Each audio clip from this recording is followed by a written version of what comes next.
Hello! Welcome to my YouTube channel. So ngayon pag-uusapan natin yung element of a short story pero magpo-focus po tayo sa plot. Elements of a plot. So yung pag sinabi nating plot, these are series or sequence of events in the story. So let me share my screen.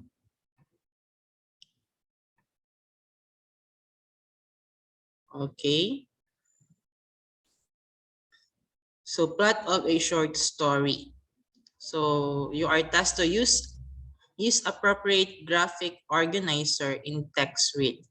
So gagamit tayo ng graphic organizer, i-identify natin yung elements at saka yung elements ng short story, pati yung plot. Okay? So identify the elements of the short story, analyze and summarize the plot of the story by using graphic organizer. Create a graphic organizer that illustrates the 6 elements of a short story. Share the moral lesson learned from the story. So dito pag-uusapan lang natin ano nga ba yung this is just a review, ano nga ba yung elements ng short story at ano nga ba yung plot or parts of the plot or ano ba yung bumubuo sa plot ng story. Okay, first is the character. These are person, animal, things in a book, play, or movie. Characterization is the way the characters are presented in a film, play, a book, or so that they can seem real and natural.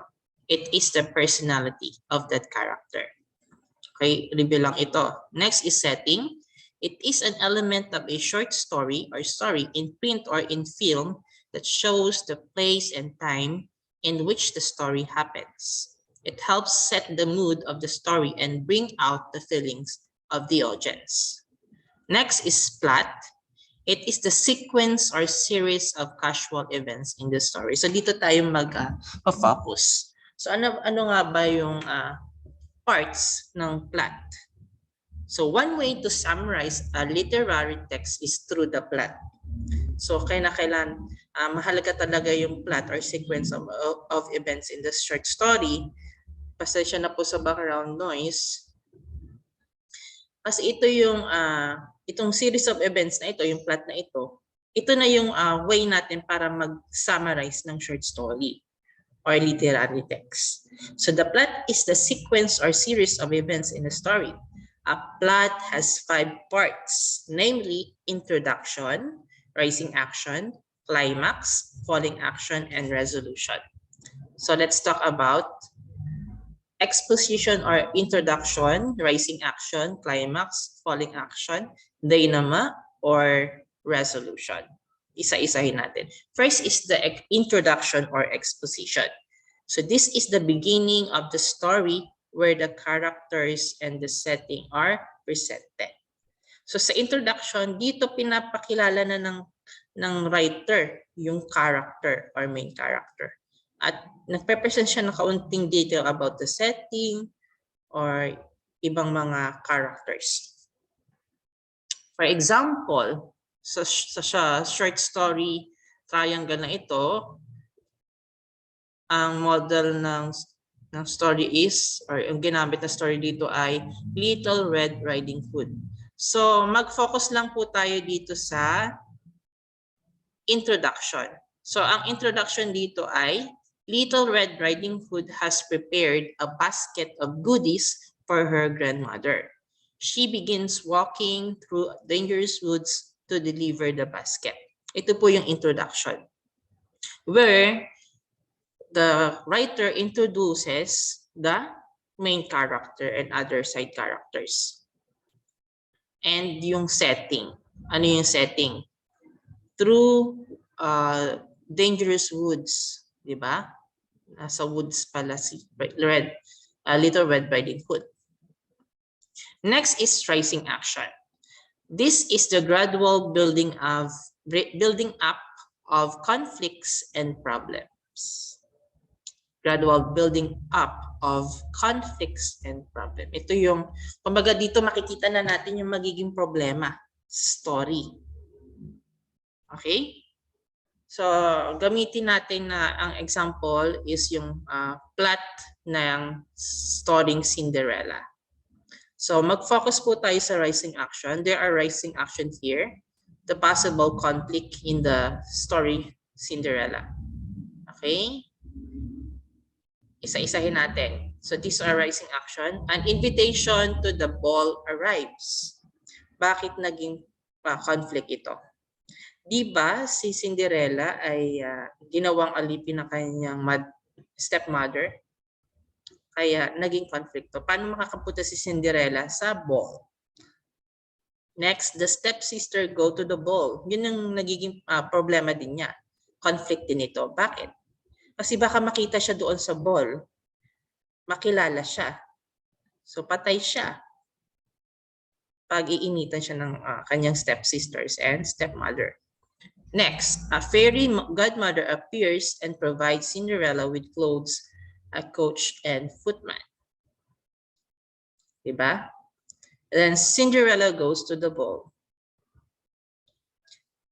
So Cinderella dances with the prince but leaves hurriedly at midnight, losing a sleeper. Bakit? Bakit siya nagmamadali? Kasi sinabihan siya na godmother na hanggang 12 lang siya doon. Yung effect ng powers ni godmother ay hanggang 12 lang. Midnight. So yung problem. Next is the princess. He will marry the woman whom the sleeper fits. Ito din yung naging conflict dito sa story. Okay. Pag sinabi natin conflict, ito yung posibleng maging problema na nangangailangan ng solusyon. Okay?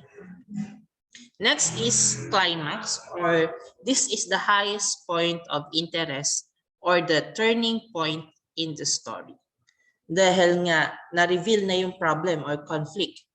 So, nasa highest point of interest na tayo, may turning point sa story, ano yung posible pang mangyari na ka-interesado. Okay, gamitin natin yung plot diagram example ng the Three Little Pigs. So, dito tayo mag-focus sa climax. So, ang climax is wolf gets frustrated and jumps down the chimney to get pig number 3. Bakit? Kasi ang dami niya ditong ginawa para makapasok doon sa bahay. Okay, ng Three Little Pigs. Ito kasi naging problem or naging conflict dito. Paano niya makakain itong 3 little pigs na to? Okay? Dahil wala na siyang magawang paraan, ito na yung ginawa niya. Frustrated na siya at gustong-gusto niya na talagang pasukin yung bahay.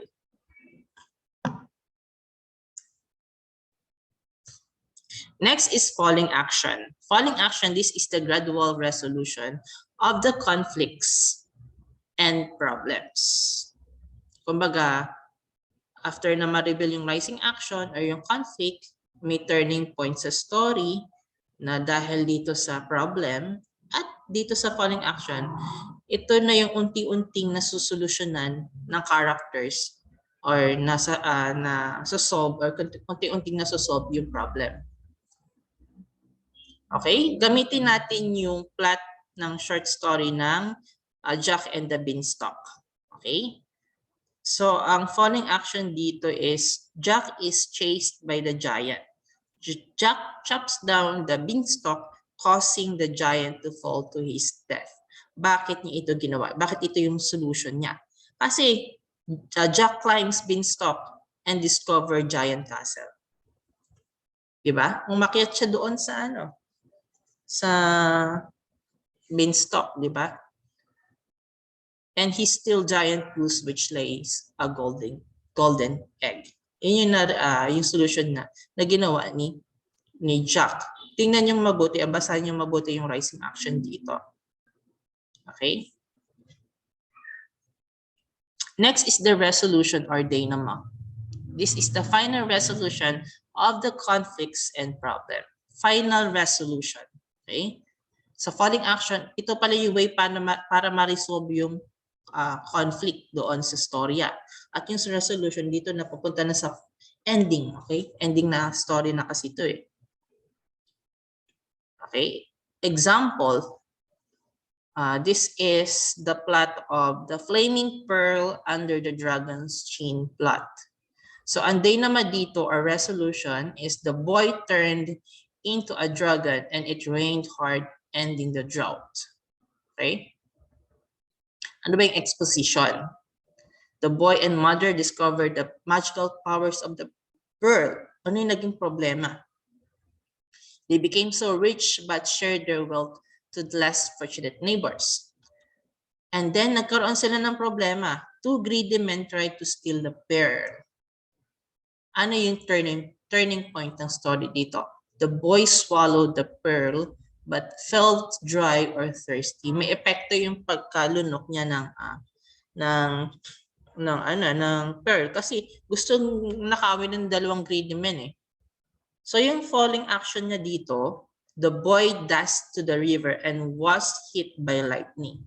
So yung solution.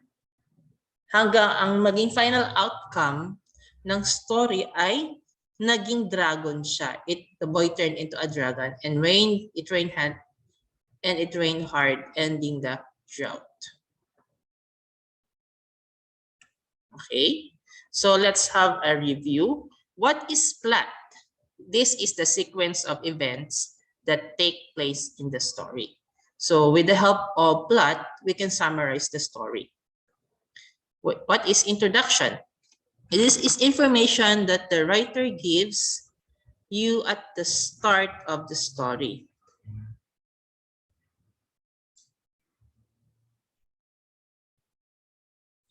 Okay, wait lang po.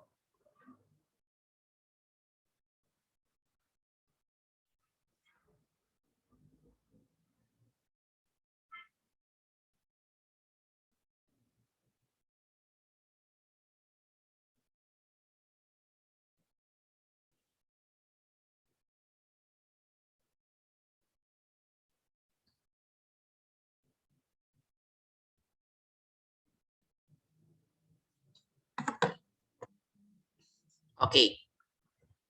And then the event or the rising action. This is the event in the rising action that draws you in as the reader. Okay.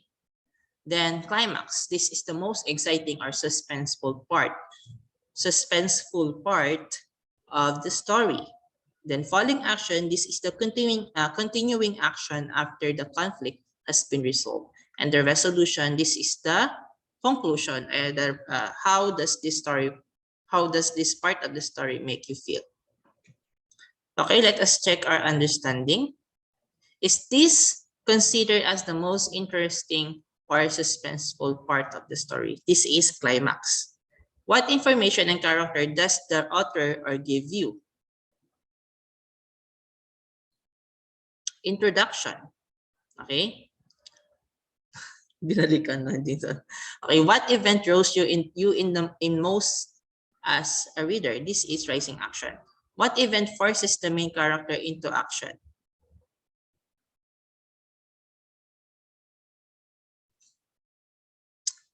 Yung conflict, di ba? How do the things turn out for the character involved in the conflict? This is the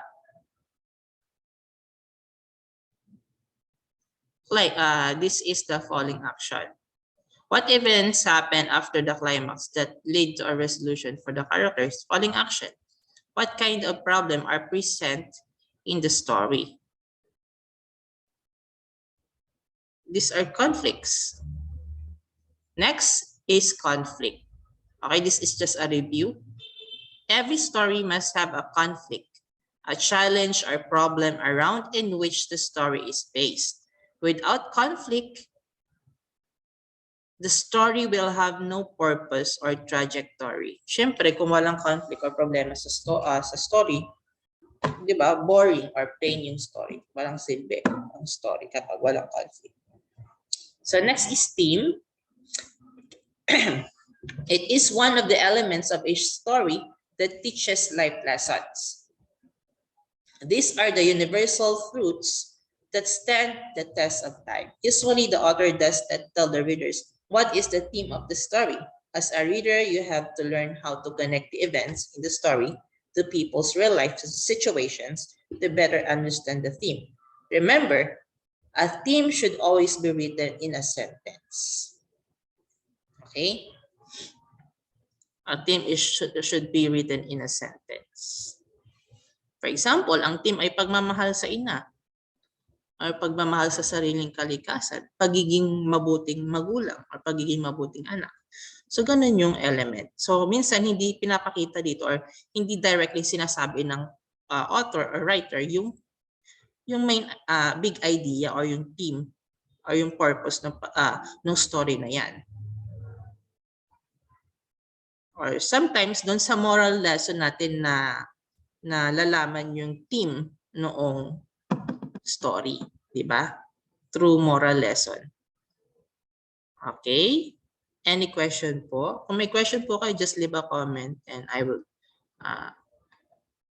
reply to your questions. Okay? If you learned something, thank you. At see you in my next video. Peace out. Bye-bye.